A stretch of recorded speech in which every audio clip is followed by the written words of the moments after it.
ஜிஆர்ஐயின் நேற்று இன்று நாளை நமது பல்கலைக்கழக உயிரியல் துறையின் தலைவராக பேராசிரியர் டாக்டர் பி மகாலிங்கம் அவர்கள் 4/2/2025 தேதியன்று பொறுப்பேற்றுக் கொண்டார். தமிழ் துறையின் சார்பில் 2025 பிப்ரவரி 5-6 தேதிகளில் இலக்கிய நாட்டுப்புறவியல் ஆய்வும் அணுகுமுறைகளும் எனும் பொருண்மையில் பன்னாட்டு கருத்தரங்கம் நடைபெற்றது.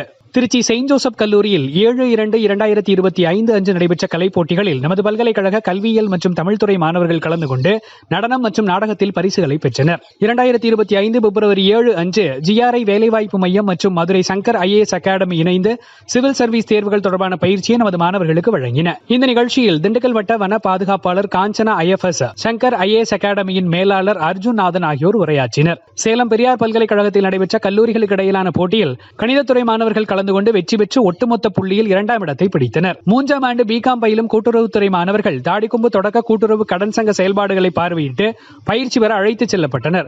கூட்டுறவுத்துறையின் இணை பேராசிரியர் டாக்டர் கே தேவன் அவர்கள் பயிற்சியினை ஒருங்கிணைத்து வழிநடத்தினார். 12/2/2025 தேதியன்று காந்திய சிந்தனை மற்றும் அமைதி அறிவியல் துறையும் காந்தி கிராம சர்வோதய பணியகமும் இணைந்து தேசிய சர்வோதய கருத்தரங்கினை நடத்துகின்றன. நமது பல்கலைக்கழக தன்னார்வ தகைசால் பேராசிரியரும் பெரியார் பல்கலைக்கழக மேனாள் துணைவேந்தருமான பேராசிரியர் கி முத்துச்செழியன் அவர்கள் சமர்ப்பித்த 3 பேட்டன்களுக்கு அரசால் அங்கீகாரம் வழங்கப்பட்டுள்ளது.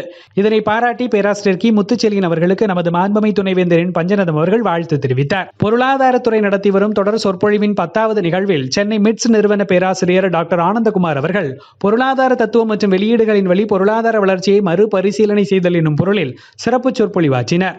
சென்னை IITயில் ஸ்வயம் அமைப்பு நடத்திய விழாவில் நமது பல்கலைக்கழகம் NPTEL ஆன்லைன் படிப்புகளை சிறப்பாக செயல்படுத்தி வருவதற்காக அதன் ஒருங்கிணைப்பாளர் பேராசிரியர் டாக்டர் ஹிலாரியா சௌந்தரி அவர்களை பாராட்டி சான்றிதழ் வழங்கியது. செய்தி ஒருங்கிணைப்பு முதுநிலை பேராசிரியர் ஓ முத்தையா, இயக்குனர் பல்கலைக்கழக கருத்துரு மையம்.